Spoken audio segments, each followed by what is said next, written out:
We're back here on the Gill Athletics Connections podcast. Really pumped for today's episode. I've known today's guest for, gosh, I don't know, long time. It's got to be close to 20 years, I guess. I would think, getting there.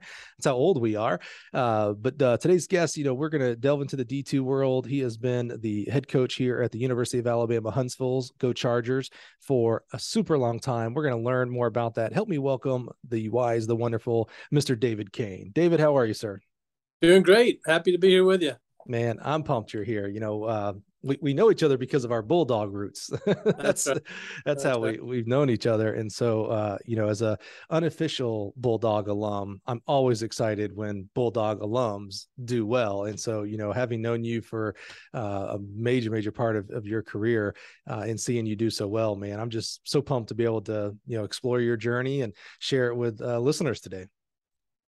Yeah, it's going to be fun. Absolutely, man. So let's get jumping right into it, David. At some point, assuming you were an athlete, and I know you were, but coaching went from something that's done to you. Coach, barks out the orders, tells you what to run. Yes, sir. Yes, ma'am. And you hop to it, right? At some point, and it could have been early in high school, later, coaching had to change in your mind to something that like, oh, wait a minute, like I actually could do this. Like this could be my career. Like I could be that person right there. Like that could be me. Where does that begin for you? Where does coaching start thinking about being an actual like profession for you? Well, in the middle of my Mississippi State career, I originally started at Mississippi State with the path in mind of becoming a physical therapist. And so I was doing the pre-physical therapy curriculum at Mississippi State my first couple of years, and actually applied for back then they had a undergraduate physical therapy program at another school, and I was applied for that. And of course, I got a kind letter back saying you're one of 450 people who've applied for the 50 positions that are available, and your 3.5 GPA is not high enough because the average GPA is a 3.9. And so that's when I decided I needed to think about other career paths. And, I've always just been a sports fanatic. I've been just growing up, the group of friends that I grew up with, we just played sports. It didn't matter what day it was or what time of the year it was. We were playing in somebody's backyard, football or basketball or tennis or whatever. And we all played, organized sports on top of what we did at each other's houses. And so, that was when, I was thinking hard about, what else do I want to pursue?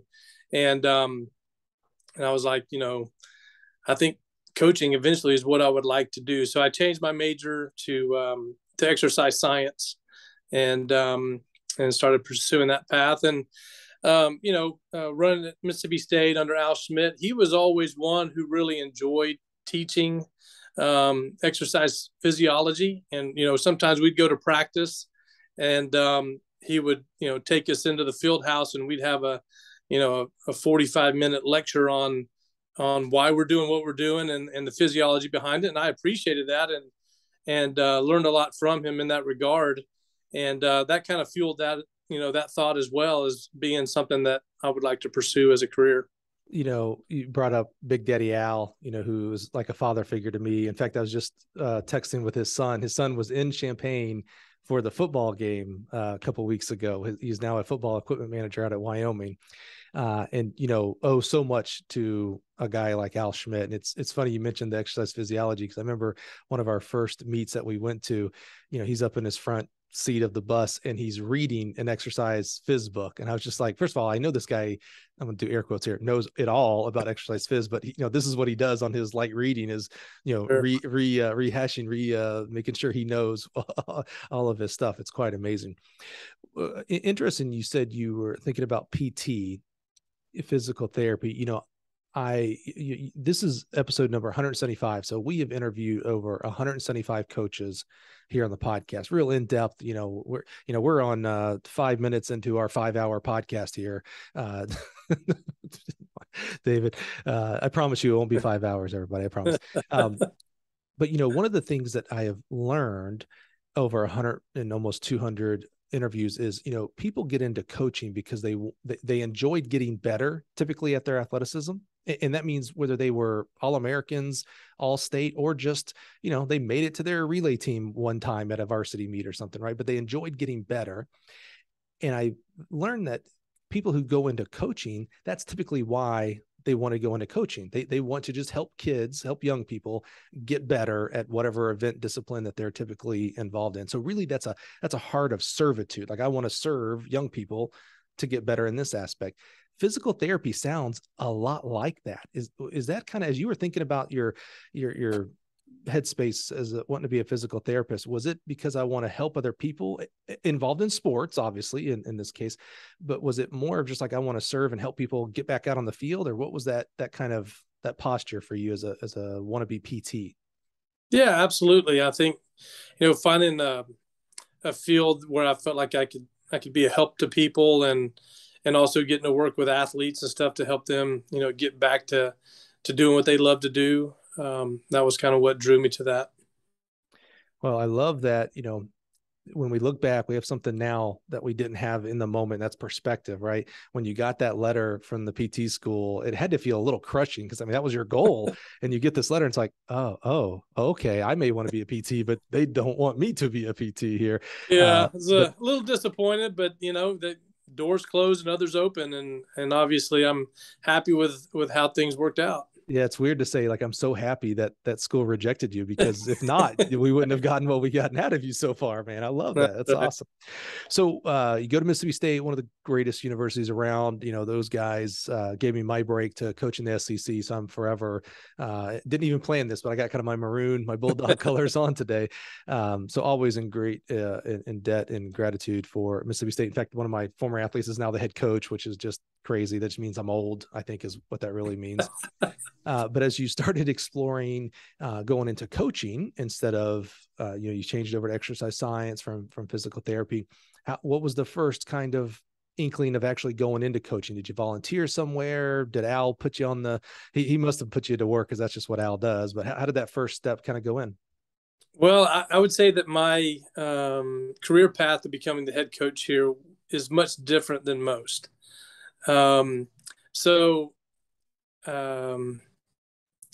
The week before my senior year at Mississippi State, right before my senior cross country season, I married a teammate of mine, my wife, Ashley. Oh, I didn't know that. And she was also, on the cross country and track team at Mississippi State. So we got married right before the start of our senior year. And when we graduated from Mississippi State a year and a half later, going to be a grad assistant somewhere really wasn't in the cards. It was kind of time for me to go get a job somewhere. And obviously it's hard to get into coaching without any experience. And so we were able to line things up to move to Huntsville and manage a running shoe store here in town. And so we both got hired at the running shoe store to help manage that. And so I was doing that, working full-time at the running store. I was also working part-time as a fitness instructor at a gym and doing some personal training, trying to, stick with, the field that I got my degree in. And at least that's, what we did to kind of get things started, not knowing where that might lead. Were you or Ashley from Huntsville? Like, was this going back home? I was born and raised here. Got it. Okay. All right. So that was kind of the draw, like, okay, I have support there. Yep. And, my wife, Ashley, she was from Laurel, Mississippi. And so we met at Mississippi State. And then after we graduated, came to Huntsville, and we've not left. So how was the transition from the store to actual UAH? Well, so the way that came about was, at that time, me and Ashley both were just out of running for Mississippi State. We were both fit, running well. So we were enjoying the road racing scene, running some road races and, having some fun with that. And after one of the road races, the current well, the current at the time cross country coach here at UAH, Michael Scarano, came up to me, introduced himself to me, and invited me to come to cross country practice at UAH. His reasoning for that was at the time he had a Kenyan on the team that was way faster than everybody else, and he was asking if I'd be willing to come and be his training partner. And I was happy to do that because I was just training on my own.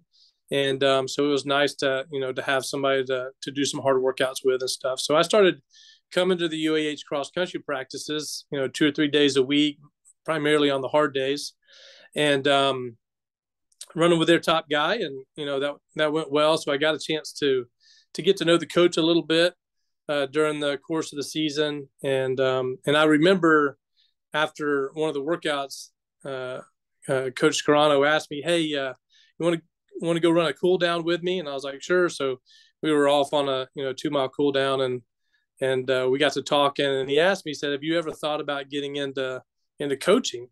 And I said, "Well, yeah, actually, that ultimately is what I want to do, but not sure how I'm going to pursue that. I haven't gotten that far yet." But I think that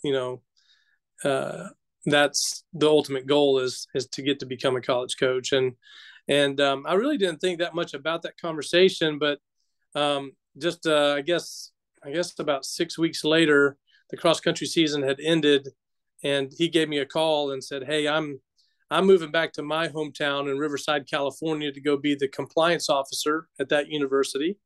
And so the cross country position at UAH is opening up. And if you're interested, I want to recommend you for the position." Of course, I was blown away and was like, "Yeah, absolutely," And so got the opportunity to come and interview for the position, and was very grateful to get the opportunity. I mean, wow. Yeah, I mean, like I said, my path to get here is not typical. What is it? Right place, right time. I Holy cow! I guess so. What was we're talking cross country specifically, or did UAH, because we go through different parts where programs are. Did they have a track program right then at that point? They did not. Yeah. They okay. So UAH had never had a track program when I came on board, and when I met with Jim Harris, the athletic director at the time, I told him, "If you hire me, I have every intention of starting a track program." And I'm not sure if he thought, I was serious, or whether I was going to really pull it off or not. But so I started running the club track team once I became the cross country coach. We started in the spring. I still had my distance runners, train. I'd take them through some meets and run as a club team. And that started to grow. And then after a couple of years of that, I went to my athletic director and said, "If you ever want us to be national caliber in cross country, we have to add track and field, because I'm losing recruits because they're really interested in coming here until they find out that we don't have track, because great distance runners want to do both. And, if given the opportunity, we can make this track program, be successful, and in addition, make the cross country team successful as a result." And a year later, we added women's track as an official sport. So that was the spring of 2001. And then after seeing what that did for the women's program, we added men's track as an official sport in the spring of 2004. So kind of got that all going from scratch. Well, David, we're primarily a bio podcast here. So you're at UAH and you're now the head coach. Well, that's a wrap. That's the whole podcast, I guess. We're done. Joking. I told you 5 hours, maybe it's 5 minutes, right? That is quite amazing, actually. Again, the right place, right time, but also I'm super curious. You couldn't have been, when you said you went into your AD's office and said, "Hey, I'm just going to let you know, I have all intents and purposes to make a track team here as well." I'm kind of guessing by the timeline here, you couldn't have been 25, 26 years old. I was younger than. Yeah. Okay. I was kind of give you a little bit of the doubt. Yeah. So you're a sub 25, no coaching experience, come from a great program with great coaches. So you have that kind of lineage with you. How did you gussy up to the AD and say, hey, I'm just letting you know, like, we're going to start track here. That's going to be my plan anyway. Most people would have been like, man, I'm just glad to be here. Cross country. Yes, sir. We'll get her done. Yeah. If you ever want to talk track to me, certainly I'll be open. But you kind of, I'm not painting the picture like you defiantly did it, but it was like very intentional. Like, hey, this is a goal of mine if I come here to be the head coach of cross country. Yeah, absolutely. I think that he probably wondered how in the world I would fund that, because, especially back in those days, funding to run cross country and track programs for Division II, fundraising was a big part of helping make that happen, because budgets were extremely tight, and that's one of the great benefits that I've enjoyed. Being a Huntsville native, I grew up being a part of the Huntsville Track Club, and the running community knew me. And so when I was hired as the cross country coach, one of the first things that I did was, get with the president of the Huntsville Track Club and ask them, could I kindly get the mailing list? Because I need to have a booster club of people who care about running. And so they graciously helped me, be able to send out letters to the Huntsville Track Club. And so the support of the community was a really big part of getting the track program established, and then helping that grow to the point where we could fund it to a place where it could be successful. So, without the community support, we wouldn't have ever gotten this far. That's for sure. And we're going to touch more on community, because not only have you built a community there, you had a community from high school on. So, I mean, we definitely want to touch on that some more and what that means to you. And now Ashley has built a community there with you as well, and what that means for you. Before we get there, you mentioned earlier about, having a track team is instrumental to having a good cross country team. We've seen universities around the country kind of take what they think is maybe an easy way out of dropping track, but keeping cross country, as if that kind of abates everything. It's like, look, we still got cross country and we can still be successful. And I don't know that it's ever happened that a cross country team that doesn't have a track team is successful. Can you speak on that a little bit about why is the track portion of an entire distance program so important to having a successful cross country part of that program? Well, I think that, the cross country season builds strength and endurance for the track season, and the track season builds more speed for the next cross country season. I think that the two really go hand in hand to build the complete distance runner. And, most distance runners in high school, they're running cross country and they're running track. And then, when they look into a school and find out that they only get to do half of the equation, some athletes, are fine with that. But I would say that most, especially at the most competitive end of the spectrum, they really want both, and I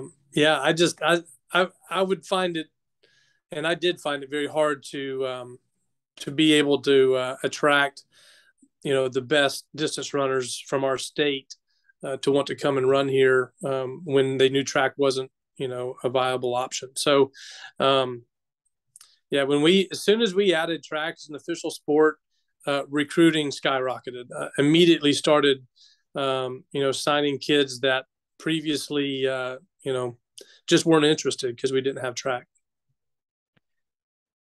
We don't talk X's and O's here. There's a lot of other great resources for people to learn how to coach distance runners better, et cetera. So without getting into that type of discussion, what's it like? I'm always amazed at distance runners because, sprinters and jumpers on their own, it's tough. Indoor season to outdoor season, January through June, constantly every week pushing your body, conference and nationals in there, and then having to redo it after indoor. Distance runners have that. Not only do they have it for a third time in the sense of they have a cross country season in the fall, but if they don't put in really massive amounts of quality workouts in the summer, well, they're going to waste their cross country season. Where a track kid can kind of I'm gonna overstate this a little bit and say, not do much over the summer and come back in Labor Day, and you got a long ramp up. You got 3-4 months before, that's plenty of time to get back up and get your speed going and your power, etc. But for distance runners, it's just always quite amazing. It's literally a 365-day commitment. I don't know that you can have any kind of lengthy time out there. Not being a distance coach, I'm sure distance coaches are yelling at me right now of all the I know recovery is important. I get it. So how did, when you first came back into indoor and outdoor season, or maybe you just had outdoor, how did you get the kids back into the groove of that had been off for a couple of years in the spring? Well, the ones that had been on the team, they had, we still had a spring training cycle. But, we typically, for our distance runners, we start our base training for the cross country season about the second week of June. And we run that through to nationals. And then we typically take, for an athlete that's healthy and doesn't have any issues, we take about a week where we give them, I tell them to do some cross training and maybe run 2 or 3 days that week, short and easy runs, but to kind of give your body a break and take a mental break from running every day. If I have somebody that's a little bit banged up, sometimes I'll give them, 2 or 2.5 weeks of that. And then we go right back into base training for the spring.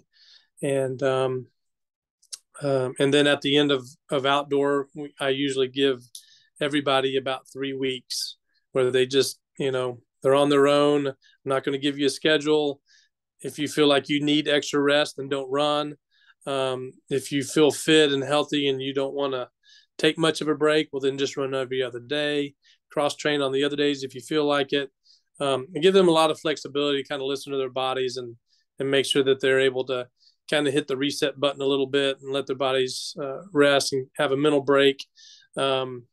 Because I've found that it's really hard to get them to peak at the right time when I want them to peak if they don't have some sort of a break that hits the reset button. If they just go straight, continuing to run every day and right back into the next training phase, they tend to peak a little earlier than I wanted. And so just that small break in between cross country and track really seems to help me be able to manage when they run their fastest. Now, I'm not saying coaching cross country is easy. So for anybody who wants to tweet me right now, just stop. But when you add track, you add, I don't even know what the math would be. Let's call it 15 plus more events if you do it in its entirety from the get-go. How did you transition from, this is why you're going to get mad at me here, everybody listening.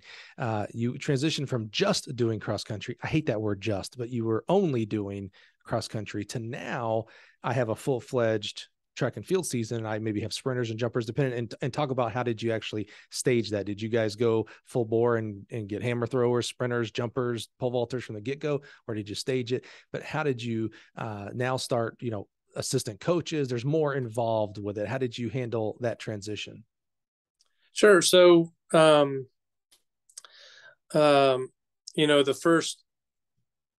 would say the first year of the track program, it was basically the people on the cross country team and, people who were already at UAH that did track and field and wanted to come out and try out for the team. We had, that first year we had a few sprinters and a few jumpers or whatever that came out. And it took a couple of years to get to the point where I could really start recruiting sprinters and field eventers, just because right away we didn't get a scholarship increase. So I was still basically, working with a cross country scholarship budget. But I think that some of the early success that we had with our track program, the athletic director,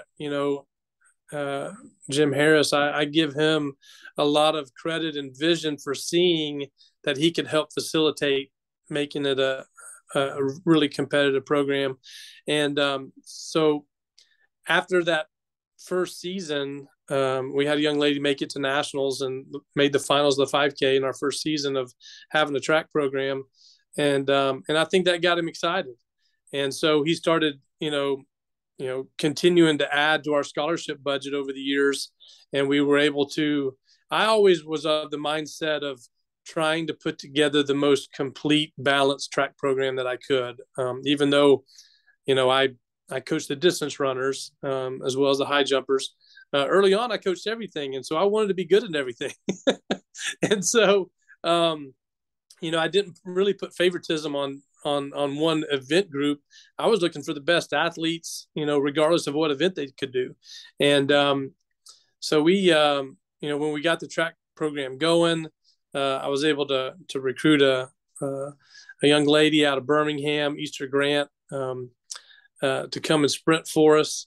And, in our third year of having a team, she made it to the national championship in the 200 meters, and was our first non-distance qualifier. You could argue that we've had more success in track and field in the sprint events than we have in anything else. And we've had a lot of kids come here and be very successful, make All-American. I was going to make some crack about how the distance is so tough in D2. That's not the crack, because that's true. But that would mean that I'm saying that the sprints are maybe not that tough in D2, and that is not true at all. I mean, I have now, for the last couple of years, have been so blessed to be able to go to the D2 national meet, both indoor and outdoor. Typically, I'd go to Division I just because that's my background. So I've been, I think the last 2 or 3 years have gone, and am absolutely floored, not just by the results, because I've always seen the results and they've always been amazing, but the passion, the intelligence of the D2 coaches and athletes, just that whole meet, it's really special. So as soon as you said that, I was going to make some crack, because I'm thinking of like Jerry Baltus and those guys, and it's like, well, you actually, from throws to sprints to jumps, you name an event, it's tough on the D2 sure. level. Yeah. How long? I love that you're building up. They started adding some scholarships when you had the 5K girl do well and make finals. School pride is an important thing, right? So the AD's like, well, wait a minute, this guy actually knows what he's doing. Maybe I should give him a little bit more, right? And now you get a sprinter, and she goes. When did they start having like an assistant coach start being involved and helping you out with that part of the equation? Yeah, so in 2004. I was able to bring in Soyini Thompson from Gardner-Webb University. She had just graduated, and she came down and became my first assistant coach. Started off as a graduate assistant, and she did a great job and was very successful with our program. And so we, as quickly as we could, got her to be a paid position and then a full-time position. And I was, again, very blessed to have her as my assistant coach for 13 years. So she's with you for a while. Yeah. Mm-hmm. She was. So, that again is something that you don't see a whole lot of in our sport, having, an assistant coach, stick for 13 years. And she had opportunities to go other places. And I was thankful that she wanted to stick around as long as she did. Well, Huntsville's a pretty good area. I know a lot of people kind of don't think of Huntsville, and there are a lot of stereotypes of just like, oh, it's in Alabama, so they think they know. Huntsville is a very smart area. I mean, that's where NASA and rockets and a ton of smart people. A former teammate of mine in high school who ended up running for Georgia Tech, he works for some electric car company in Huntsville, or whatever he does software wise, helps with electric cars. Huntsville's a really, really, like, I keep coming back to like intelligent area, but there's like a lot of good things that are going on there. It's not your typical Alabama town. It's very high tech. It's very fast growing. Right now there's. You said high tech. That's the right word. I think that might have been the word I was looking for. It's very high tech. Yeah. Mm-hmm. It is. Mm-hmm. A lot of engineers, a lot of research, a lot of, people sending missiles into space and that kind of stuff. People a little bit smarter than us track coaches, I think, sometimes. Indeed. Well, speak on that. You grew up there, You come back to work and now have coached at the flagship university in Huntsville for 25 years. What does that mean to you? I mean, you mentioned your assistant coach, Thompson, having choices and opportunities to go elsewhere. You've been very successful. You have had opportunity. I'm assuming here that you have had opportunities and thoughts and maybe dreams of other places, whatever, for whatever reasons, it doesn't matter. Maybe you wanted to go, take the wife back to Laurel, Mississippi. Maybe that was a thought. Laurel is not Huntsville. I know you're listening, Ashley. Sorry. Yeah, I've been to both. But you have not only stuck around, but have thrived over 2 decades, working on 3 decades here. You have to become a figure in that area as a track coach and a long celebrated track coach. What has kept you there? And what are some of the positives of being at one institution for, going on 3 decades now? Well, to be honest with you, it keeps getting better. We've had a lot of just really great things happen here, not just in Huntsville, but on our campus. We've seen exponential growth in our student body. I think, just a few years ago, we were, around 6,500 students, and now we're close to 10,000 students.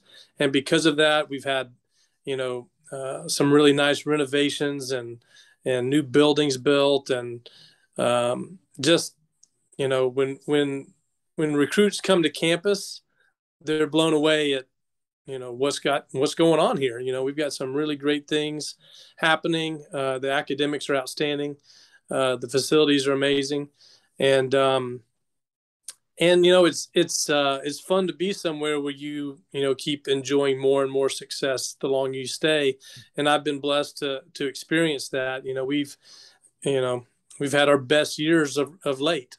And, getting to finish higher at the national championships the last several years just continues to put more fuel to the fire to stay here and keep taking it further. What has been the role of assistant coaches throughout these decades? It's one thing, the head coach gets to be the quote maker in the newspaper and the newscaster interview and stuff like that. But we all know that it can't be one person. You just couldn't, you did it earlier in your career, and, you couldn't think about doing it now. So you've had some amazing assistant coaches along the way, and volunteer coaches, and just support for the program. What role has assistant coaches played in the success of UAH? A huge role. Definitely cannot run a team of the size that we have with one person. Early on we had a small team, and you could do that for a couple of years, but no, I give my assistant coaches a lot of credit for the success that we've had. I've always been of the mindset to let my assistant coaches manage and run their team as they see fit. I give them a lot of I guess autonomy to do it their way. And I've been very fortunate the last several years to be able to expand our coaching staff. For a long time, we just had, one full-time assistant who primarily ran our sprints and jumps. And the last probably 10 years, I've had an amazing volunteer assistant to be able to run our pole vault group. So we've always had a good group of vaulters and had somebody dedicated to work with the vaults. And then several years back, I was very fortunate to have Brad Hill come on and be our volunteer assistant for throws. And he was one who is about as knowledgeable as you could hope for in an assistant, let alone it being regardless of whether he was a volunteer. But he came in and did a tremendous job building up our throws program.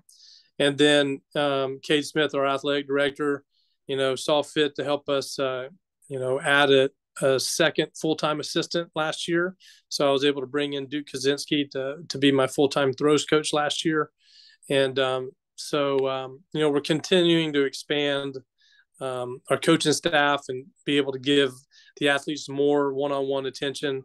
And it's it's continuing to grow and get better. And I've got great assistant coaches. I now have Steve Sylvie here working with our sprints and hurdles, and he's doing a fantastic job. We saw great results this past spring, and just brought on Teresa Russell as our new throws coach, and Jeff Bannon's our pole vault coach. And I'm really happy with where we're at and what we're about to endeavor on this spring. It's amazing. You mentioned as the decades have gone along here, and you're in 25th year, and you've had more success now here in the recent history than throughout the rest of it. Isn't it amazing when you get support from administration, and you get good volunteer coaches, and you get good full-time like they give you support, how much the program can rise? That's just amazing to me. Oh, for sure. The support that I'm getting from my administration, it continues to grow, and I'm excited for the future because I see Kate Smith, our athletic director, is really invested in helping us be successful and to get better, and I feel like we're really got things moving in the right direction. So you mentioned an important person, maybe one of the top 5, I don't know, I might not be exaggerating here, sprints and hurdles coaches in this country, our good friend Steve Sylvie. And if you know Steve Sylvie at all, that guy has more energy than, I don't know, anyone. How do you keep up with a guy who's been around? I hate to say done it all, because I don't think he would say done it. Like, he is constantly working to get better. I mean, it's really quite admirable. A guy who has coached many All-Americans, many national champions. And every time I have a conversation with him, he's like, yeah, I've been trying this with this, the hurdler you had at D2 indoors. He was like, we're working on this and we're getting him from here. I mean, he's just, he's the consummate, oh gosh, I'm thinking of like the puppeteer, Pinocchio. He's constantly like, how do I pull this string? What do I need to do here? How do you keep up with it? I mean, he is boundless of energy. Yeah, he's passionate about coaching his events, and you can see he's always looking for that next little thing that he can add to what he's doing with his athletes to get them better. And he's got a lot of energy. He gets after it and does a tremendous job. And I've enjoyed getting to pick his brain because he's gotten to see a lot of things and coach with a lot of great coaches. And he entertains me with a lot of cool stories too. Yeah. Oh, yeah. I could never have him on the podcast because we are an unedited, clean, there's just some stories we just wouldn't want to put out there from the good old days back then. But Steve, I know you're listening, man. I love you to death, and I'm really appreciative of our long history and friendship. When, guys like Steve and other coaches you have here, Jeff and Russell, it's easy for someone in your position who's been doing it for a long time, at the same institution, been doing it for a long time at the same institution in my hometown. It's easy for complacency to set in. It's like, man, I'm here, I'm good. We'll have a good program, and every once in a while somebody will qualify and et cetera. But you haven't allowed that. Have assistant coaches like that, and maybe administrators, have they like energized you to kind of never be complacency is not a word I would use for you. And so I'm just wondering where that, pushback of complacency, because it's always fighting us, it's always coming for us. How have you kept that at bay and kept charging and continue to improve the program and yourself as a coach? Yeah, I guess since I've never won a national championship, I don't have anything to be content about.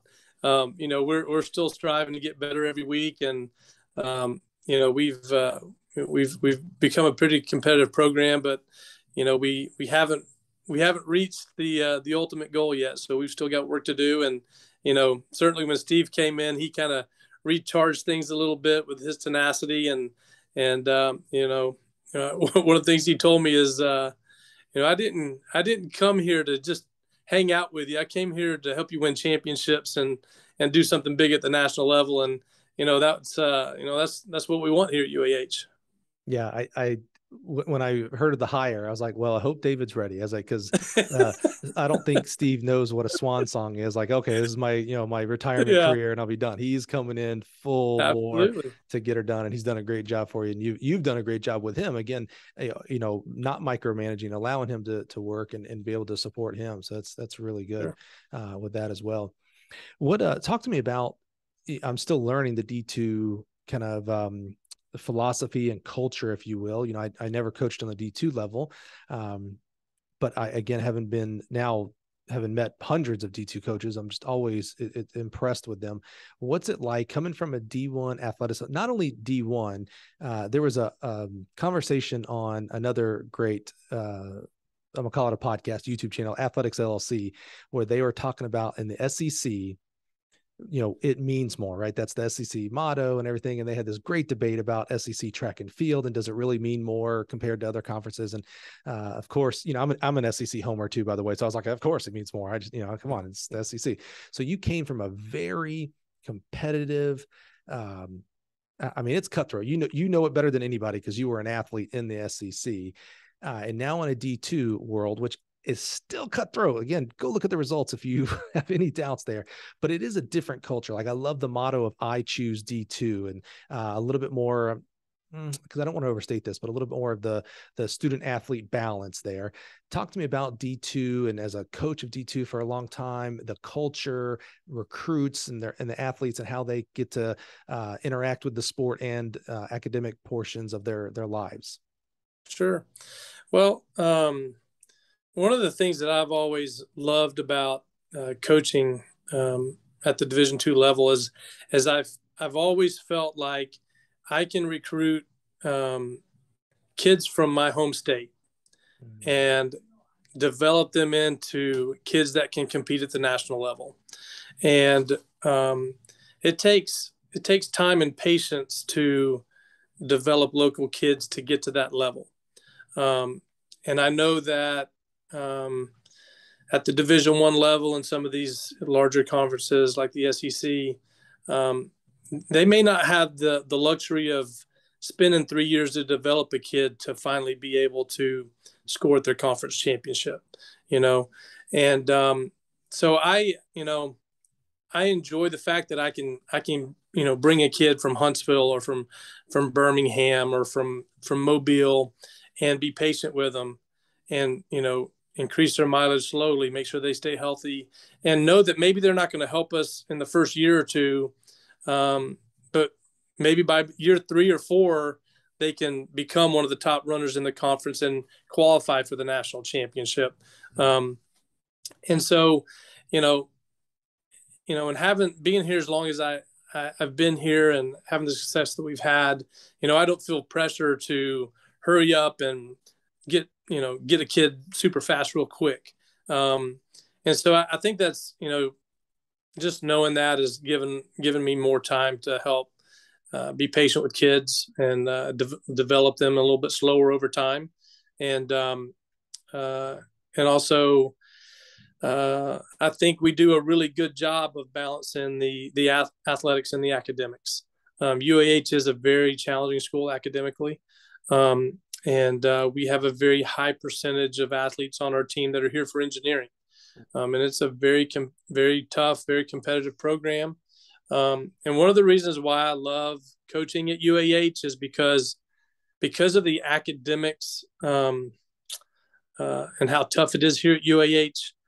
I'm confident that if they can make good grades and graduate from UAH, they're going to get an awesome career. And that really makes it worthwhile to me, knowing that they're not just here, to run and maybe not get a good career afterwards. We have a lot of former runners of mine that are currently working on helicopters and missile design and, all this amazing things that they do, working at these engineering companies here in Huntsville. And that kind of, to me, makes what I'm doing even more important, because they are truly going on and being super successful in their field and, doing what they set out for. So awesome. Okay, last two topics. One is, what is the significance of Chargers? So if you don't know their logo, they're the Chargers, but it's this really cool horse. And I'm probably going to get corrected. It's probably a stallion or something here, but It's some sort of a horse. There it is. okay. Yeah. I didn't know if it was like a very specific stallion. I don't know. But what is that with Huntsville? I don't know of a connection. Are there wild horses in Huntsville? I honestly don't know. We've been the Chargers since before I came here. Um, um, but I like it. We're the Charger Stampede. Who wins in a fight, a horse or a bulldog? Definitely a horse. Oh man, you're a Mississippi State Bulldog though. I mean, I bulldogs are know, tough. They're tough. They are tough, but they can only get to about knee high on a horse. So it's true. Well, do you remember a couple of years ago? It was Texas and Georgia, I think it was. Yeah, Texas and Georgia, and they brought Bevo, not a horse, but a large animal, too close to the dog. I can't Uga, right? Yeah. And I saw that. The Bevo got startled and almost trampled poor Uga. That would have, and as as a Mississippi State Bulldog, you probably had the same thing. You've been able to pet Bully before. I mean, it's like that dog is really stinking cool. So I think of the Georgia Bulldog is kind of stinking cool, and I'm like, oh my god, we almost had a terrible live on TV incident. Yeah, that might have changed college football fundamentally. I truly believe if Bevo would have done something to that dog, all live animal mascots would have been banned. So no more. Could have been bad for sure. No more eagle, no more Colorado buffalo, no more the horses at Oklahoma, no more. I think there would have been some change. So I'm so happy, Uga, that you were okay. And Bevo, thank you for not stomping on that little bulldog. So, okay, man. Hey, wrap it up here for us, David. Tell us, 25 years, no complacency. You're doing better at the national meet. You got a gaggle of kids that are going to the national meet every year. There's Chargers all around that track. What's got you excited coming into year 25 for UAH track and field and cross country? Well, for cross country, I think, we've got a great opportunity to have both our men and women's team at the national championship this fall. We've got a really good squad, so excited to get them rolling. And for track, we've got a good group returning, and we probably had one of the best recruiting classes we've ever had. I think we brought in 35 freshmen. And wow, we now have, I think we have 97 athletes on the men's and women's track team this year. So the largest team we've ever had. And, we're really excited about the Charger Stampede come springtime. We're going to have a pretty good team. That is absolutely a stampede, man. We believe healthy things grow. So to have that kind of growth and the success with it, that's quite amazing, man. Bravo. I mean, that brings its own set of challenges, right? That many people, that means more uniforms, more travel, more coordination, more work for you and the staff on culture. 97 people coming together is a lot harder than 35 people coming together. For sure. Man. It has its challenges, but it also has great opportunities as well. Now I know why you're not getting complacent being there for 25 years. You don't have time. You got 97 There's no time kids. Yeah. Well, man, David, one of the most important and expensive things that you can give me is your time. And I'm just really, really grateful. I love, before we hit record today, and I think I've mentioned this on the podcast before, a few years ago, sitting around with a bunch of buddies at the USTF CCCA convention, and we were talking about coaches that had been at an institution for a length of time, because we tend to think of track and field, and maybe it's other coaches, other sports, but as job hoppers. And by the way, I always raise my hand. That was me, by the way. I coached for 10 years and I was at 5 different places. So this isn't me casting judgment at all.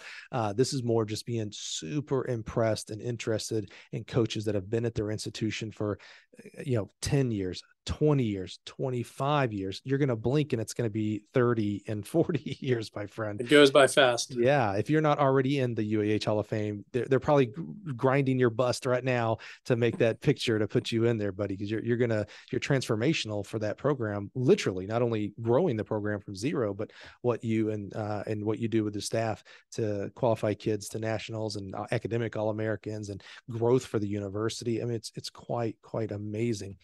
So I'm always thankful. I know how busy you are. You're the cross country and distance coach, along with the head coach, and you're in the middle of cross country season right now. So I'm just so thankful, man, to be able to learn your journey, be able to share with our listeners and really bring value to others that can hear your story and see what it's like, the benefits of maybe being at an institution, if it's the right institution fit for you and your family, which obviously it is for you and Ashley and family, that, there's a lot of benefits to being at the same place for a long time.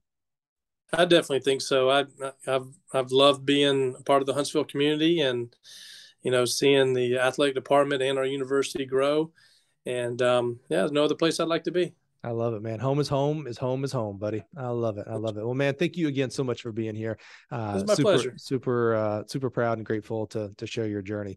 Thank you guys for being out there listening, man. This was awesome. I love this guy. I've known him for, I coached at Mississippi State. So that's kind of how the first meet that we hosted, and he came and it was just, okay, he's an alum. I got to know him, right? I was trying to hit him up for donations. Little did I know, he was just starting a track park. He was hitting me up for donations. It was terrible. It was really bad. But he's done an awesome job, and I'm just so humbled to be able to share his journey with you today. So come back next week. We'll do it all over again with another amazing coach, and we'll make some connections. All right. Thanks, guys. Have a great one.